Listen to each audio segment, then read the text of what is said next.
علیکم ورحمۃ وبرکاتہ۔ جیسا کہ آپ تمام دوست و احباب کو یہ بات بخوبی معلوم ہے کہ اسلامی نیا سال محرم الحرام سے شروع ہوتا ہے، لیکن جیسے ہی محرم الحرام کا مہینہ شروع ہوتا ہے تو لوگ عجیب و غریب وظائف تلاش کرتے ہیں سوشل میڈیا پر، اور بہت سے بندے ایسے ہیں جو سوشل میڈیا پر عجیب و غریب وظائف بتلاتے رہتے ہیں۔ تو کون سے وظائف ہمیں کرنے ہیں؟ نمبر 1، نمبر 2 کہ وظیفہ کس شخص کو کرنا چاہیے، کس شخص کو وظیفے پر عمل کرنا چاہیے، اور وظیفے کا فائدہ اور اس کا ثمرہ اس کو کم ملتا ہے۔ تو سب سے پہلی بات تو میں آپ سے یہ عرض کروں کہ وظیفہ کرنے کے لیے اور وظیفے کے ثمرات اور اس کے اثرات اور اس کے فوائد کو حاصل کرنے کے لیے کتنی محنتیں اور مشقتیں کرنی پڑتی ہے، اور اس کے لیے آدمی کی ایک عمر اور ایک زندگی گزر جاتی ہے۔ تو اس چیز کو آج آپ کو تفصیل کے ساتھ سمجھنا ہے۔ سب سے پہلی بات تو یہ سمجھیں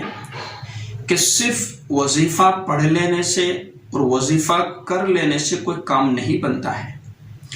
جن بزرگوں نے وظیفہ بتلایا ہے یا جن بزرگوں نے کسی کو وظیفہ دیا ہے،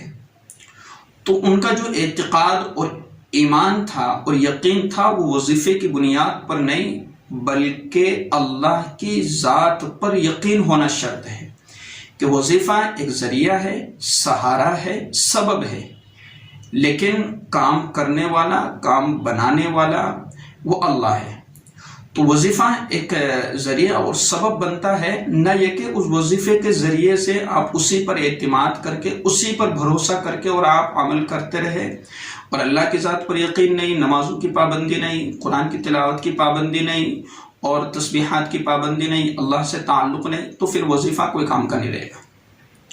تو سب سے پہلی چیز کہ وظیفہ وہ شخص کرے جو اپنی نمازوں کا پابند ہو،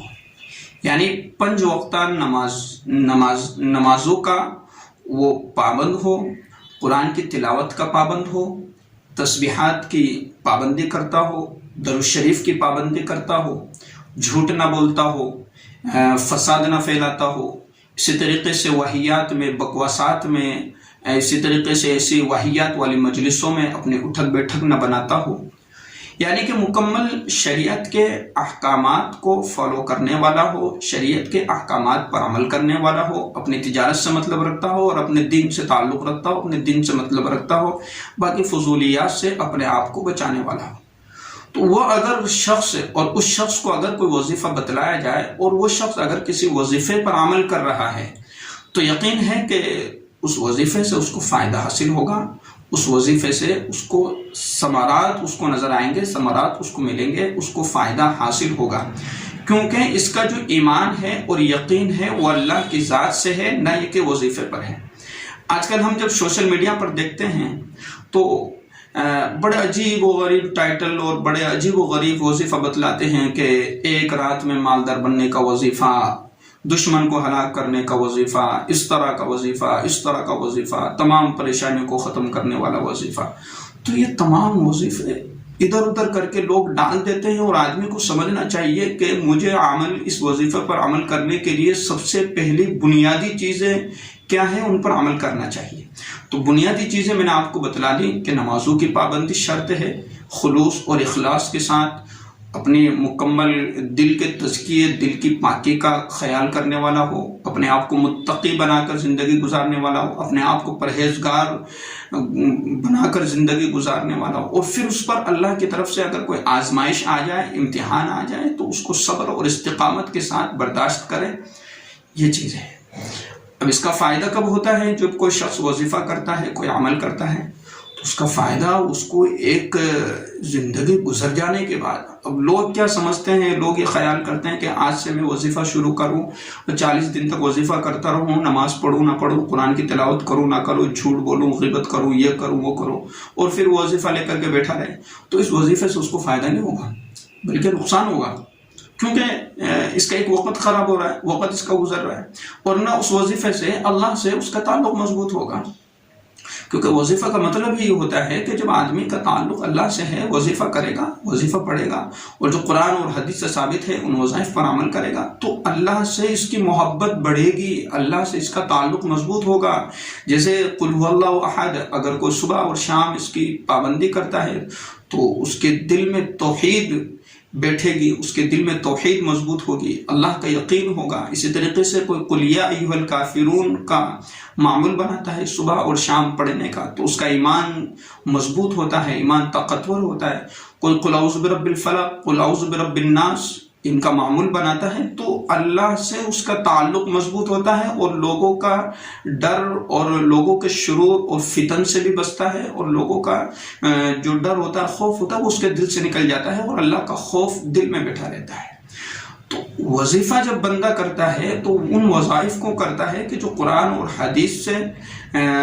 جو قرآن اور حدیث میں موجود ہے، تو پھر ان وظائف سے اس کو ڈبل فائدہ حاصل ہوتا ہے۔ ایک تو اللہ کی ذات پر یقین ہوتا ہے اور اللہ سے محبت بڑھتی ہے، اور دوسرا یہ ہے کہ اس کا فائدہ، اس کے اثرات اس کو نظر آنے لگتے ہیں۔ جیسے کسی شخص نے آیت الکرسی کا اہتمام کر لیا، اس کا ایک معمول بنا لیا تو شرور اور فتن سے محفوظ رہتا ہے، وہ اپنی جان کی اور اپنے مال کی حفاظت اس کی ہوتی ہے، کیونکہ اس کو اللہ کی ذات پر یقین ہے، اللہ کی بات پر اس کو یقین ہے، اس کو اعتماد ہے، تو اس کو فائدہ بھی حاصل ہوگا۔ لیکن اگر کوئی شخص ادھر ادھر کے ٹوٹکے اور ادھر ادھر کے وظائف اٹھا کر کے پھر عمل کرنے لگتا ہے تو پھر کوئی مطلب نہیں۔ تو میں نے آپ کو دو بات سمجھائی ہے تفصیل سے،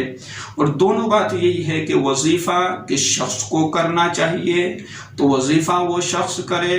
کہ جو نمازوں کا پابند ہو، اپنے آپ کو پرہیزگار بنا رہا ہو، اپنے آپ کو متقی بنا رہا ہو، فضولیات سے بکواسات سے دور ہو، نمبر ایک۔ نمبر دو، اس کا فائدہ کب ہوگا وظیفے کا؟ وظیفے کا فائدہ تب ہوگا کہ جب اس کی ایک زندگی گزر جائے گی، ایک مرحلہ گزر جائے گا، اس کو پڑھتے پڑھتے تجربہ ہو جائے گا، اس کو پڑھتے پڑھتے اللہ کی ذات کا یقین اس کے دل میں بیٹھ جائے گا، تو پھر جب بھی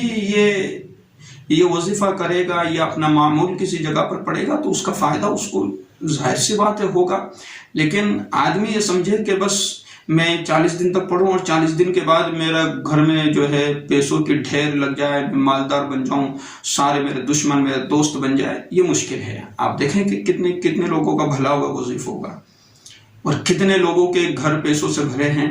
اور کتنے لوگ کامیاب ہوئے ہیں۔ تو کامیاب وہ شخص ہے جس کو قرآن اور حدیث نے کامیابی کا راستہ بتلا دیا ہو۔ کامیاب وہ شخص ہے کہ قد افلح المؤمنون الذين هم في صلاتهم خاشعون والذين هم عن اللغو معرضون والذين هم للزكاة فاعلون، کہ کامیاب لوگ اور کامیابی کے طریقے قرآن کریم نے بتلا دیے ہیں، تو ان پر آدمی عمل کرے گا تو کامیاب بنے گا۔ ادھر ادھر کی چیزوں پر جو قرآن اور حدیث سے جو ہے منسوب نہیں ہے، قرآن اور حدیث میں موجود نہیں ہے، ان وظائف کو اگر آدمی لے کر بیٹھ جاتا ہے تو پھر اس پر اتنا اس کو نہ اس کا ایمان مضبوط، نہ اس کا اتنا یقین مضبوط ہوتا ہے۔ ہاں، اگر جن بزرگوں نے وظیفے بتلائے ہیں تو ان پر عمل کرنے کی شرط یہی ہے اور یہی رہتی ہے کہ آدمی اپنے آپ کو متقی اور پرہیزگار بنانے والا ہو، اپنے آپ کو متقی اور پرہیزگار بنائے اور اپنے آپ کی زندگی کو بہتر اور اچھی بنائے، قرآن اور حدیث کی روشنی میں اپنی زندگی کو سنوارے، اپنی زندگی کو ڈھالے، تو پھر بزرگوں کے وظیفوں پر اس کو فائدہ بھی ہوگا اور اس کے ثمرات بھی اس کو نظر آئیں گے۔ اگر آپ کو بات سمجھ آ گئی ہے تو آپ اس ویڈیو کو زیادہ سے زیادہ شیئر کریں تاکہ لوگوں تک ایک صحیح بات پہنچے۔ السلام علیکم ورحمۃ اللہ وبرکاتہ۔